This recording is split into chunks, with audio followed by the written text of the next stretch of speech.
அனைவருக்கும் இனிய மாலை வணக்கம். இன்றைக்கி எங்கள் வீட்டில் என்ன ஸ்நாக்ஸ்ன்னு கேட்குறீங்களா? வாழைப்பழம் போட்டு பிசைஞ்சு செஞ்ச அப்பம்.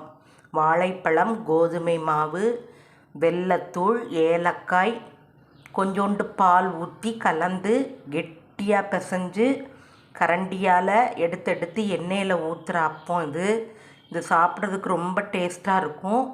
நீங்களும் ஈஸியாக செஞ்சு பார்க்கலாம். கோதுமை மாவு நமக்கு ஹெல்த்துக்கு ரொம்ப நல்லது. அதனால் கோதுமை மாவை வாழைப்பழம் அப்பம் செஞ்சுருக்கோம். இது வேர்க்கடலையில் சுண்டல். வேர்க்கடலையை சும்மா அவிச்சு சாப்பிட்றது தான் எல்லாருக்கும் வழக்கம். ஆனால் இதையே சுண்டல் மாதிரியே செய்யணும். மிளகா கிள்ளி போட்டு, தேங்காய் போட்டு, கொஞ்சோண்டு கடுகு உளுந்தம்பருப்பு தாளித்து கொட்டி இந்த மாதிரி செஞ்சால் இன்னும் வேர்க்கடலை சுண்டல் டேஸ்ட்டாக இருக்கும். இதெல்லாம் நம்ம ஈவினிங் ஸ்நாக்ஸாக பெரியவங்களும் குழந்தைங்களும் சாப்பிட்டா உடம்புக்கு நல்லது.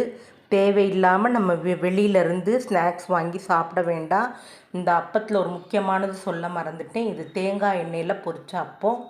ரொம்ப ரொம்ப நல்லாயிருக்கும். ரொம்ப வாசனையாக டேஸ்ட்டாக இருக்கும். நீங்களும் செஞ்சு பாருங்கள்.